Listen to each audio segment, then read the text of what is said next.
টমেটোটাও দিয়ে দেবো, ওয়েট করবো না, রান্না খুব তাড়াতাড়ি হয়ে যায়। কাঁচা লঙ্কাগুলো ভালো করে কুচো করে কাঁচা লঙ্কাগুলো আমি দিয়ে দেবো।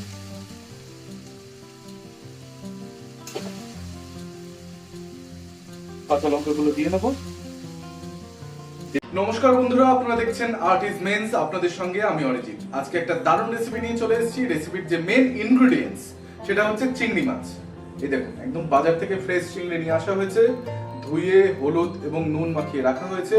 এখন আমি রান্নাটা শুরু করব এবং আপনাদেরকে অবশ্যই সেই রান্না করে দেখাবো।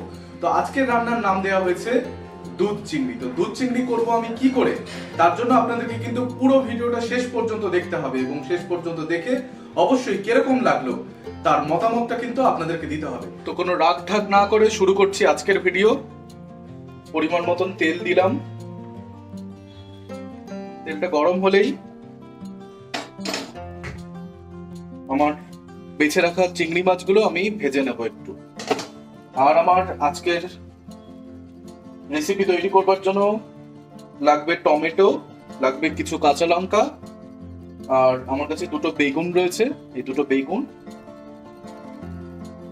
আর সর্ষে গুঁড়ো পাউডার আমার কাছে রয়েছে, একটু জিরে গুঁড়ো, আর নুন হলুদ যেরকম লাগে সেগুলো লাগবে।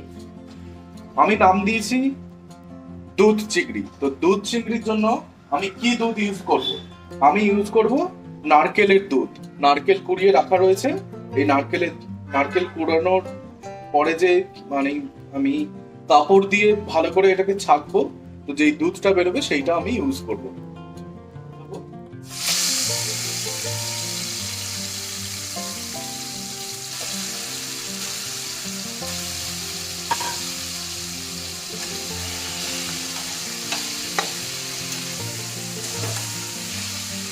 চিংড়ি মাছটা খুব ভাজতে হবে তার কোনো মানে নেই, মানে অনেকটা বেশি করে ভাজতে হবে তার কোনো মানে নেই। একটু হালকা ভাজা ভাজা হলেই আমি নামাবো।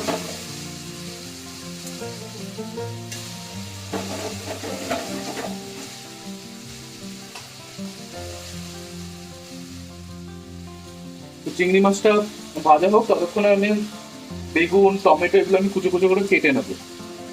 ততক্ষণে আমি টমেটোটা কেটে নিই।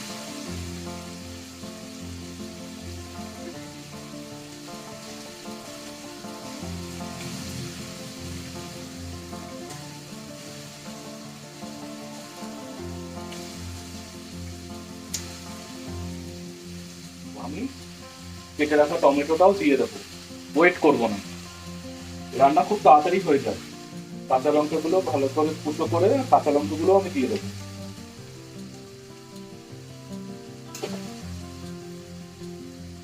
কাঁচা লঙ্কাগুলো দিয়ে নেবো। বেগুনটাকেও কুচো করে নেবো।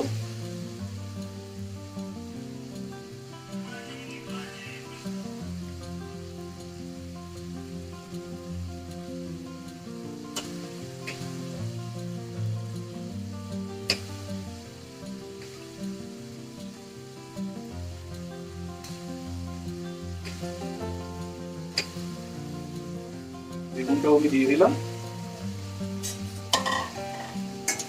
বেগুনটা আমি দেওয়ার পরে নাড়তে শুরু করবো।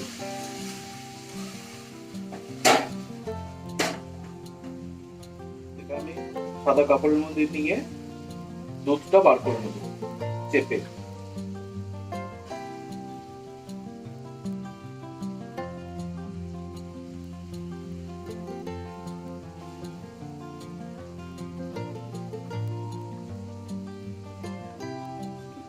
বা নারকেলের দুধ যেটা, সেটা আমার বেরিয়ে গেছে। তো মোটামুটি ভাজা হয়ে গিয়েছে। এরপরে আমি যেটা করবো, এরপরে আমি এর মধ্যে একটু পরিমাণ মতন হলুদ দেবো, যতটা আমার দরকার। হলুদ দিয়ে দিলাম হাফ চামচ, পুরো নয়, হাফ চামচ। জিরে গুঁড়ো দিলাম। পরিমাণ মতন আমি নুন ইউজ করবো, পরিমাণ মতন আমি নুন দিয়ে দিলাম, স্বাদ মতো। এরপর আরেকবার নাড়িয়ে নেব।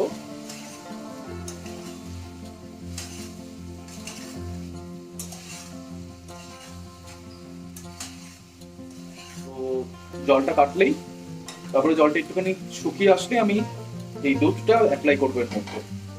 নারকেলের দুধ আমি এটা অ্যাপ্লাই করলাম। নারকেলের দুধটা অ্যাপ্লাই করবার পরে একটা জিনিস অ্যাপ্লাই করতে হবে, সেটা হচ্ছে সর্ষে গুঁড়ো। তো এই আমার সর্ষে গুঁড়ো, তো এটা আমি 2 চামচ আমি গুলিয়ে নেব জলে, সেটা আমি ওখানে অ্যাপ্লাই করব। সর্ষে গুঁড়োটা আমি জলে অ্যাপ্লাই করে নিয়েছি, জলে ইয়ে করে ভালো করে ঝুলিয়ে নিচ্ছি। এই সর্ষে গুঁড়োটা আমি এখানে দিয়ে দেবো। এরপরে কি করতে হবে, মিলিয়ে নেওয়ার পরে আমি 10 মিনিটের জন্য ঢাকা দিয়ে ফুটিয়ে নেব। দেখে নেব তো 10 মিনিট ফুটিয়ে নেওয়া হচ্ছে, একদম গন্ধ যেরকম বেরিয়েছে, কালারটাও ভালোই হয়েছে, সেদ্ধ হয়ে গেছে বেগুন। এবার নামিয়ে ফেলবো। তো আর্টিসমেন্সের রান্নাঘরে আজকের দুধ চিংড়ি একদম তৈরি হয়ে গিয়েছে। আপনাদেরকে একবার কাছে থেকে দেখাবো, এ হচ্ছে দুধ চিংড়ি। তো আর্টিসমেন্স আমি একবার খেয়েও দেখাবো। তো আর্টিসমেন্স, আজকে আর্টিসমেন্স তৈরি হয়েছে শুধুমাত্র আপনাদের জন্য।